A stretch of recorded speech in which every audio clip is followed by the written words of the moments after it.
This courtroom just got real. Meet Joshua Jacob Cannon, a 20-year-old on deferred adjudication for aggravated robbery.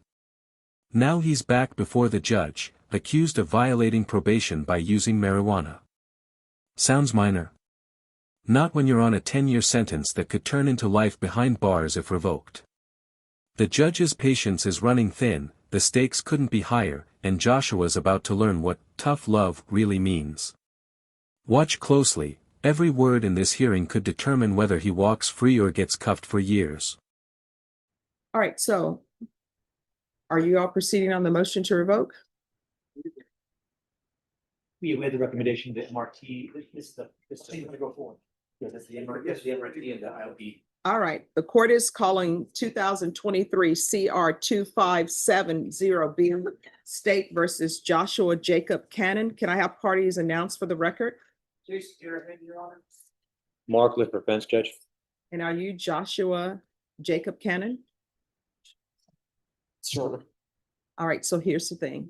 You got to save the tears because we're here on a motion to revoke because the state is alleging that there are some actions that you did that were a violation of your conditions. Do you understand? All right. So are you the same Joshua Jacob Cannon who was placed on deferred adjudication in 2023 CR 2570B for the offense of aggravated robbery on June 12, 2023 for a period of 10 years? Is that you? Yes, Your Honor. All right, state. Yes, Your Honor. And we're proceeding with number 2, that is the second to last number 2. Okay. There's a violation of condition number 2 on or about the 16th day of August 2024. Bear County, Texas, they did a Joshua Jacob Cannon and then in there commit to the illegal use of controlled substance, namely marijuana, violation of condition number 2. How do you plead to that, true or not true? True. Waiver name violated. Any Okay. objections? No objections, Your Honor. Did you understand by pleading true to violation of condition number 2, the court could find it true, grant the motion, find you guilty, and sentence you to life in prison? Yes, sir. Do you understand if you have some sort of an agreement that you've worked out with the state, I don't have to follow that. Once you've pled true, I can sentence you to life in prison. Do you understand that? I understand. Knowing that you still wish to plead true to violation of condition number 2? Yes. Court is finding violation of condition number 2 true. Is there a proposed agreement? There is, Your Honor. It is denied a motion to adjudicate, continue the individual on the deferred. With the amendments to add MRT first and intensive outpatient treatment. All right, is that the proposed agreement? It is, Your Honor. All right, let me ask you something. Do you want to go to prison? No, ma'am. Then why are you doing this?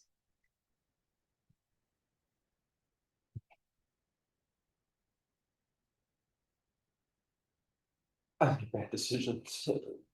No, I mean, here's the thing. You have decisions that you have to make. And on the one hand, your decision is, do I want to do this? If I do this and I'm caught, I can look at life in prison. And then what ends up happening is your attorney has, and this is where I've been a defense attorney before. This is where the attorneys are throwing themselves on the mercy of the court saying, please let this judge follow our agreement, even though I don't have to do it. So when you're making decisions and knowing you could go to prison and you're still choosing to do. You can feel the tension here. The judge isn't just scolding, she's teaching. This moment is bigger than marijuana. It's about accountability under deferred adjudication, a legal deal where a defendant avoids conviction as long as they follow strict conditions. But the catch? One mistake, one harmless relapse, and that deal collapses, turning a chance at reform into a felony conviction with real prison time. It's brutal but fair. The system gives you a shot, but it doesn't babysit you. Do you think Joshua deserves another chance, or has he already burned through it? Drop your take in the comments. This nonsense. I've been going to NA meetings. I've been going there for 2 weeks. So I've been trying to. Well, but see, here's the thing. You've been on probation since 2023 and you only have two weeks. What have you been doing with your life? Do you have employment? Yes. What do you do? I work for Hill Country Waste Solutions. I've worked 60 hours every week. But you find time to do this. So, I mean, I will tell you, and your attorney will tell you, and Mr. Gareham will tell you. How old are you? 20. You're 20. Do you know how many 20-year-olds are at the prison? A lot. And if you don't want to get your life in order, you know what's going to end up happening? You're going to be at the prison. I will still remember you because I remember all the people who come through here. But you know what everybody's going to say? Oh, well. And this is what I can tell you about the government. The government may not have money to build state hospitals, but they will always find money for the prisons. And whether or not there's supposed to be 5 people in the cell or 2 people in the cell, they will put 5 people in that cell. They will put 6 people in that cell because they're not going to let you just be out here and say, oh, well, you know, it's overcrowded, so we don't have another jail, so we'll just let him be out here. That's not the way it works. And he can tell you that's not the way it works. And if you're drug tested today, are you going to be positive? You need to tell the truth and shame the devil. What are you going to be positive for? Marijuana. Yeah. So here's the thing. I know people say marijuana is not a big thing, but when you're on probation, guess what? And your attorney will tell you this. You're not even allowed to drink alcohol in your house. Yes, ma'am. So you're not even allowed to smoke marijuana in your house. If you do, you know what that's telling me? You want to go to prison. So I'm going to give you a decision.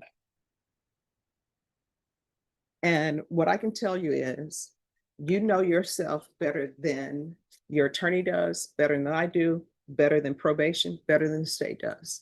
So I want you to look deep inside yourself and discover and realize whether or not you can complete this probation or not, because you signed up for probation to be on probation for 10 years. So that's 2033. If you cannot complete this probation and you know you cannot complete this probation, just let us know. I will sentence you to 5 years in the prison. Otherwise, I will follow this agreement that you've reached. They're going to give you UAs and they're going to test for levels. If those levels go up, that signifies that you're using, and a motion to revoke is going to be filed, and we're going to be right back here. So those are your only 2 choices. I'll give you the MRT, the intensive outpatient treatment. I'm going to make you do NA meetings, and they're going to test for levels, or you can call it a day and I'll sentence you to 5 years in the prison. Which do you prefer? TR meetings. All right. Have you had a time to internalize that? Yes, ma'am. All right. Because I will tell you, the state will tell you, I've sent 20-year-olds to prison before. And Judge, I know he's very emotional right now, but when I've talked with him, he has conveyed he needs help. I mean, he has been self-medicating. He got in a real bad accident about 1.5 years ago, jacked up his hip, no excuse, but he needs help to figure out not doing that. I mean, he takes full responsibility, Judge. All right, probation. I'll deny the and I'm sorry, probation. Are you recommending this as well? Yes, Judge. All right, the court will deny the motion, alternate amending conditions to include the MRT, IOP, and I'm going to want UAs, test him for levels. And he's going to do sober support meetings.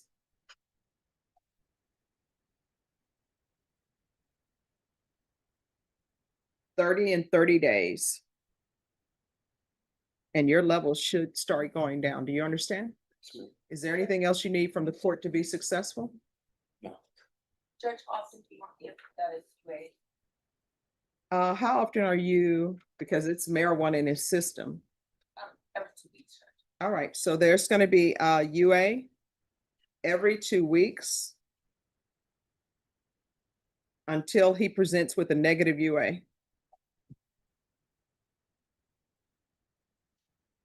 Is there anything else you need from the court to be successful? All right, we can go off the record. Here's the thing. Everything that you do from here on out, I'm gonna help you with your decision making. If your actions could result in you being revoked and going to prison, you shouldn't do it.